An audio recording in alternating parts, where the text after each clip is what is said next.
नमस्कार छात्रों, स्वागत है आपका BLS इंटरनेशनल स्कूल के ई लर्निंग प्रोग्राम में। मैं हूं आपका हिंदी शिक्षक दिलीप कुमार और आज हम पढ़ेंगे व्याकरण का 15वां पाठ। आपकी नई पुस्तक के अनुसार 15वां पाठ है क्रिया व काल। और क्रिया व काल में सबसे पहले हम क्रिया पढ़ेंगे और उसके बाद काल पढ़ेंगे। तो चलिए शुरुआत करते हैं क्रिया से। तो आइए सबसे पहले ये समझ लेते हैं कि क्रिया क्या होती है। देखिए, जिन शब्दों से किसी क्रिया के करने या होने का बोध हो उन्हें क्रिया कहते हैं। जिन भी शब्दों से क्रिया के करने का पता चले कि क्रिया हो रही है, कोई काम हो रहा है, यानी एक चीज, एक वस्तु एक स्थान से दूसरे स्थान पर परिवर्तित हो रही है या उसके अंदर कोई परिवर्तन हो रहा है, तो वो एक प्रकार की क्रिया है। जैसे कि हंसना, खेलना, कूदना, दौड़ना, सोना, जागना, इस प्रकार से जैसे चलना। ठीक है, एक स्थान से दूसरे स्थान पर व्यक्ति परिवर्तित हो रहा है। क्रिया को समझना तो बड़ा आसान है। क्रिया आप जानते हैं कि मैंने खाना खाया, इसमें खाया क्रिया है। लेकिन क्रिया के जो भेद हैं उनको समझना थोड़ा सा मुश्किल होता है। तो आज हम आपको वही बताएंगे कि हम क्रिया के कौन कौन से भेद करते हैं और कैसे उनको पहचानते हैं। लेकिन आइए सबसे पहले ये समझ लेते हैं कि क्रिया में धातु रूप क्या होता है। एक होता है बेटा क्रिया में धातु। क्रिया में धातु का अर्थ होता है जिस शब्द से या जिस शब्दांश से वो क्रिया बनी है। एक धातु शब्द होता है जिसके माध्यम से क्रिया बनाई गई होती है। ठीक है, उसी को हम कहते हैं धातु। जैसे कि शब्द है दौड़, इससे बना दौड़ना। ठीक है, कोई शब्द है लिख से बना लिखना। कोई शब्द है पढ़ से बना पढ़ना। यानी कि क्रिया का वो छोटे से छोटा रूप जिसको और अधिक छोटा नहीं किया जा सकता, यानी कि क्रिया का सबसे सूक्ष्म रूप ही धातु रूप कहलाता है। इसे कहते हैं बेटा धातु रूप। धातु रूप आपको याद रखना इसलिए भी जरूर है क्योंकि धातु रूप से संबंधित प्रश्न आपसे पूछे जा सकते हैं। जैसे कि मान लीजिए अगर प्रश्न है हथियाना एक क्रिया है, क्रिया का धातु रूप आपसे पूछा जाए तो क्या है, तो इसमें है हाथ एक क्रिया है, हाथ एक शब्द है, संज्ञा शब्द है, और इससे आगे इसके इयाना लगा के इसको हथियाना कर दिया गया है और ये क्रिया बन गई। यानी कि संज्ञा, सर्वनाम, विशेषण आदि से भी क्रिया बनती है। वो मैं आपको आगे बताऊंगा कि किस किस चीज से क्रिया को बनाया जा सकता है। तो सबसे पहले बढ़ते हैं क्रिया के वर्गीकरण की ओर। क्रिया के भेद, क्रिया के प्रकार, ये सब जानने के लिए हमें ये देखना होगा कि क्रिया का वर्गीकरण कैसे हो सकता है। अगर हम क्रिया का वर्गीकरण करें तो क्रिया दो प्रकार से हम उसका वर्गीकरण कर सकते हैं क्रिया का। पहला कर्म के आधार पर और दूसरा संरचना के आधार पर। कर्म यानी कि प्रत्येक वाक्य में एक कर्म होता है, जैसा मैंने आपको कारक में पढ़ाया था। ठीक है, कर्म क्या होता है, जिसके ऊपर क्रिया का प्रभाव पड़े उसे कर्म कहते हैं ना। ठीक है, तो कर्म के आधार पर क्रिया के भेद किए जा सकते हैं और संरचना के आधार पर भी क्रिया के भेद किए जा सकते हैं। तो सबसे पहले हम समझेंगे कर्म के आधार पर और फिर संरचना के आधार पर। कर्म के आधार पर क्रिया के दो भेद होते हैं केवल। कौन कौन से? अकर्मक क्रिया, सकर्मक क्रिया। ठीक है, अकर्मक क्रिया क्या है? जिसमें कर्म न हो, यानी अगर क्रिया का प्रभाव सीधा कर्ता के ऊपर पड़ता हो और उसमें कर्म ना हो, उसे हम कहते हैं अकर्मक क्रिया। ठीक है, जैसे कि मैंने खाया। अब इसमें मैं तो एक कर्ता हो गया और खाया एक क्रिया हुई, लेकिन इसमें कर्म नहीं है। ठीक है, राहुल ने दौड़ लगाई। अब इसमें दौड़ लगाई क्रिया है और राहुल है कर्ता, इसमें भी कर्म नहीं है। तो जिसमें कर्म ना हो उसे हम कहते हैं अकर्मक क्रिया, और जिसमें कर्म हो उसे हम सकर्मक क्रिया कहते हैं। जैसे कि मैंने खाना खाया। अब इसमें खाया, क्या चीज़ खाई जा रही है? कर्म किसे कहते हैं? जिस पर क्रिया का प्रभाव पड़ रहा हो। तो खाना खाया जा रहा है ना, मैंने आपको कारक में भी बताया था कर्म को कैसे पहचानते हैं। तो यहाँ पर कर्म है खाना, तो ये हो गई सकर्मक क्रिया। या कोई और अगर हम उदाहरण ले लें, जैसे कि मैंने आपको एक कारक में एक बड़ा उदाहरण दिया था, राम ने रावण को मारा। ठीक है, तो इसमें रावण कर्म था। ठीक है, तो ये सकर्मक क्रिया हुई। जिसमें कर्म है वो सकर्मक, जिसमें कर्म नहीं है वो अकर्मक। अच्छा, जो सकर्मक क्रिया है उसमें भी दो प्रकार होते हैं। एक कर्मक है, एक द्विकर्मक है। एक कर्मक में सिर्फ एक कर्म होता है और द्विकर्मक में दो कर्म होते हैं। ठीक है, देखिए एक कर्मक क्रिया क्या है? जैसे कोई उदाहरण हो, विनीत दूध पी रहा है। विनीत दूध पी रहा है, पी रहा है तो क्रिया हो गई, विनीत करता है, और दूध क्या हो गया? दूध एक कर्म हो गया। अगर ये इस प्रकार से होता कि माँ ने बच्चे को दूध पिलाया। ठीक है, माँ ने बच्चे को दूध पिलाया, माँ तो इसमें करता है, क्रिया का असर किस किस पे पड़ रहा है? दूध पे भी पड़ रहा है क्योंकि दूध पिया जा रहा है, और बच्चे को दूध पिलाया जा रहा है तो बच्चे के ऊपर भी पड़ रहा है। इसमें 2 कर्म है बेटा, ठीक है। तो जहां 2 कर्म होते हैं उसे कहते हैं हम द्विकर्मक क्रिया, ठीक है। एक कर्मक और द्विकर्मक क्रिया, ठीक है। तो ये द्विकर्मक क्रिया होगी, जिसमें 2 कर्म है वो द्विकर्मक, और जिसमें एक कर्म है वो एक कर्मक। आपको इसका एक आसान तरीका बता देता हूं ताकि आप आसानी से समझ सकें। देखिए, अगर वाक्य में कर्म अकर्मक है या सकर्मक है, पहचानने का सबसे अच्छा तरीका यह है, क्या, किसे, किसको का जवाब मिले तो सकर्मक, ना मिले तो अकर्मक। जैसे कि उदाहरण ले लीजिए, बच्चे ने खाया। क्या खाया? जवाब नहीं मिल रहा है ना। किसे खाया? नहीं मिला जवाब।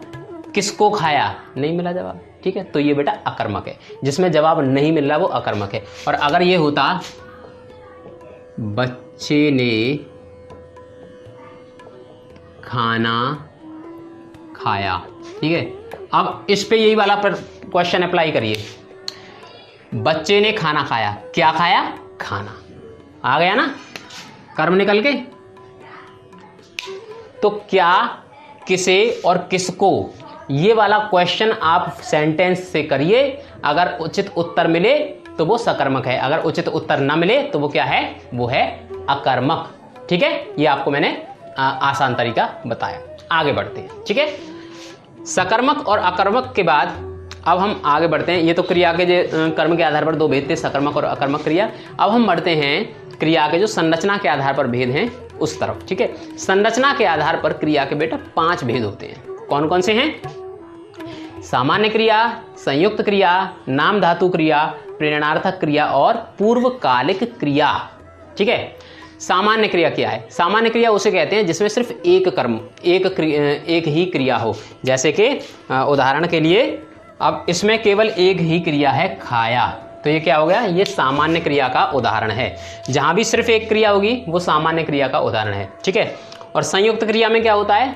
2 या 2 से अधिक क्रियाएं यदि एक साथ आ जाएं तो उन्हें कहते हैं हम संयुक्त क्रिया। जैसे कि उदाहरण ले लीजिए,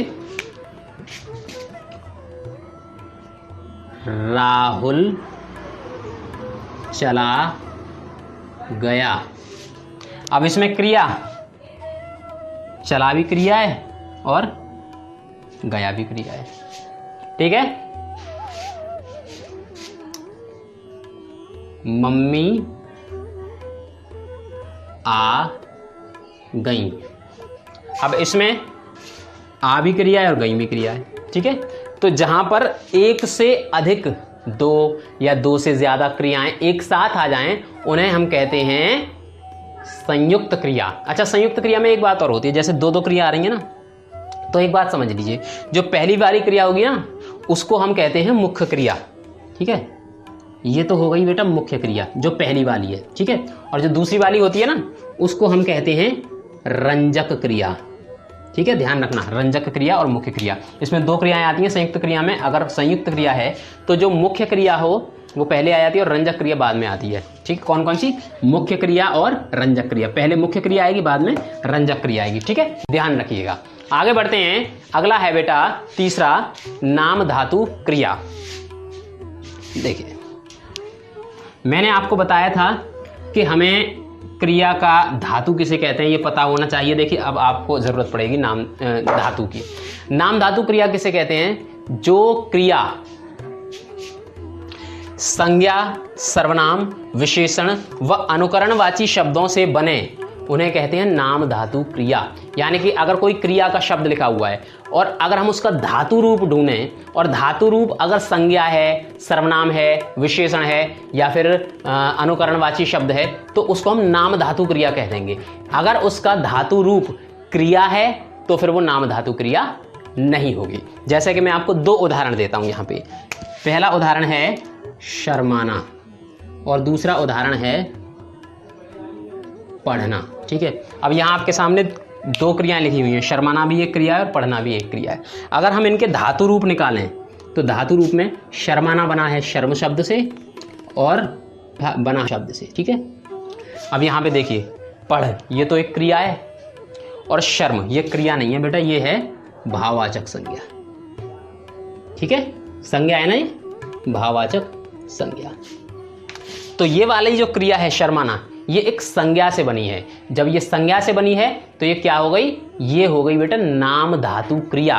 और ये वाली जो क्रिया है ये क्रिया से ही बनी है, तो ये नाम धातु क्रिया नहीं है। तो नाम धातु क्रिया हम उसी को कहते हैं जो संज्ञा, यहाँ पे लिखा हुआ है देखो, जो संज्ञा, सर्वनाम, विशेषण व अनुकरणवाची शब्दों से बनती हैं। अब मैं एक चीज़ और बताता हूँ, अब संज्ञा जानते हैं, सर्वनाम जानते हैं, विशेषण जानते हैं, अनुकरणवाची शब्द क्या हैं बता देता हूँ। अनुकरणवाची शब्द वो होते हैं जो किसी विशेष ध्वनि को सुनकर हम अगर कोई शब्द बना लें तो उसे हम अनुकरणवाची शब्द कहते हैं। जैसे कि कुत्ता भौंकता है, ठीक है, तो हमने कुत्ते के भौंकने की आवाज को क्या लिख दिया, हमने लिख दिया भौंकना।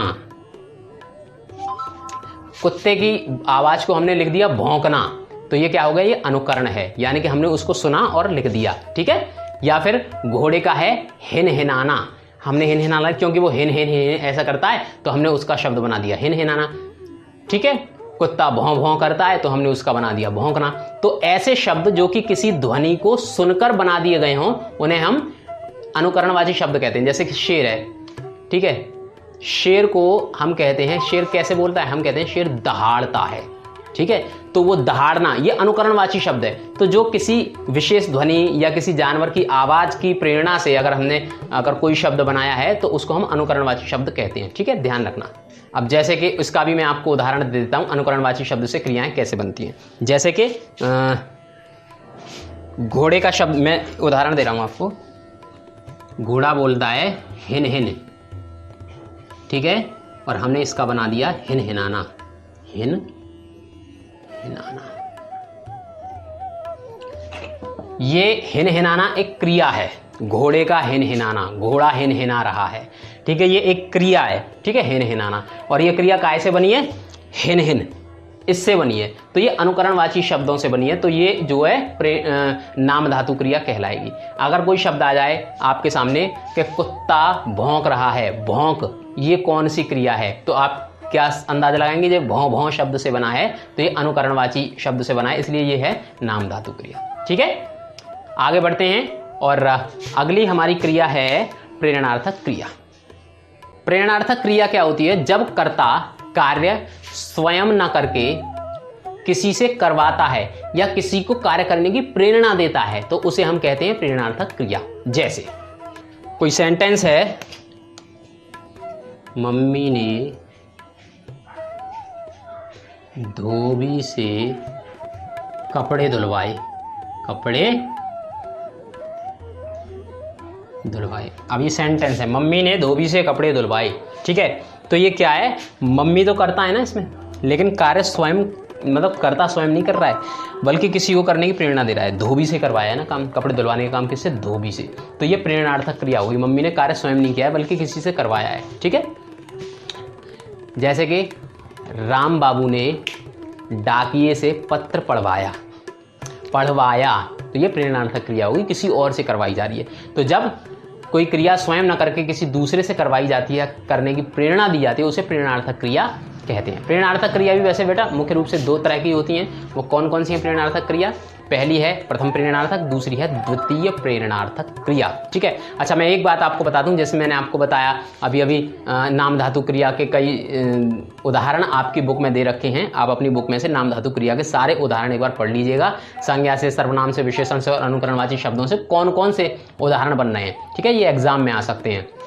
उसी प्रकार से क्रिया के जो प्रेरणार्थक क्रिया के जो दो रूप हैं, प्रथम प्रेरणार्थक और द्वितीय प्रेरणार्थक। प्रथम प्रेरणार्थक और द्वितीय प्रेरणार्थक के भी कुछ उदाहरण दे रखे हैं, उन उदाहरणों को आप अवश्य पढ़ लीजिएगा। ठीक है, चलिए देखिए, प्रथम प्रेरणार्थक क्या होती है, जिसमें कर्ता काम करने में स्वयं भी शामिल हो, वो प्रथम प्रेरणार्थक होती है। और द्वितीय प्रेरणार्थक क्रिया वो है जिसमें कर्ता कार्य स्वयं करने में शामिल होता ही नहीं, स्वयं शामिल ही नहीं होता बल्कि किसी और से ही करवाता है। जैसे कि माँ सबके लिए खाना बनाती है। ठीक है, ये प्रथम प्रेरणार्थक है। ठीक है, और माँ रमेश से खाना बनवाती है, ये द्वितीय प्रेरणार्थक है। ठीक है, आप इसके उदाहरण पढ़ लीजिएगा, आपके समझ में आ जाएगा। ठीक है, आगे बढ़ते हैं। तीसरी है पूर्वकालिक क्रिया। पूर्वकालिक क्रिया क्या है, कि जब मुख्य क्रिया से होने से पहले ही अगर कोई क्रिया हो चुकी हो तो उसे हम कहते हैं पूर्वकालिक क्रिया। उदाहरण के माध्यम से समझिए, ज्यादा अच्छी तरीके से समझ में आएगा आपको। पिताजी ने दिल्ली पहुंचकर फोन किया। पिताजी ने दिल्ली पहुंचकर फोन किया। अब इसमें मुख्य क्रिया क्या है? फोन किया। ठीक है, फोन नहीं किया, मुख्य क्रिया क्या है? फोन किया। तो इसमें जबकि एक क्रिया पहले ही हो चुकी है, दिल्ली पहुंचकर, तो ये जो पहले ही क्रिया हो चुकी है इसको हम कहते हैं पूर्वकालिक क्रिया। एक और उदाहरण देखते हैं। दूसरा उदाहरण है, सुनीता खेलकर थक गई। सुनीता खेलकर थक गई। देखिए आपको लिखकर बता देता हूं मैं। सुनीता खेलकर थक गई। अब इसमें थक गई ये एक क्रिया है, ठीक है, संयुक्त क्रिया का उदाहरण है। अगर पूछा जाए खेलकर ये कौन सी क्रिया है, तो ये आप लिखेंगे पूर्वकालिक क्रिया, क्योंकि ये है ना मुख्य रूप से क्रिया, तो थक गई इसमें ये मुख्य क्रिया है और ये रंजक क्रिया है। ठीक है, लेकिन इस क्रिया से पहले ही एक क्रिया हो चुकी है खेलकर। जब मुख्य क्रिया से पहले ही कोई क्रिया हो चुकी हो तो हम उसे कहते हैं पूर्वकालिक क्रिया। ठीक है, तो ये होगी पूर्वकालिक क्रिया। आपको इसके भी कुछ उदाहरण एग्जाम्पल्स जो आपकी बुक में दे रखे हैं वो आपको पढ़ने होंगे, उसके बाद आपकी समझ में आ जाएगा। ठीक है, तो बच्चों क्रिया के इस चैप्टर में फिलहाल इतना ही। काल के लिए मैं आपको एक अलग से वीडियो बना के भेजूंगा, अगले दिन भेजूंगा। फिलहाल आप क्रिया को तैयार कीजिए, क्रिया के बाद हम पढ़ेंगे काल। ठीक है, क्योंकि काल भी छोटा नहीं बहुत बड़ा चैप्टर है। ठीक है, फिलहाल तब तक के लिए मुझे दीजिए इजाजत। नमस्कार।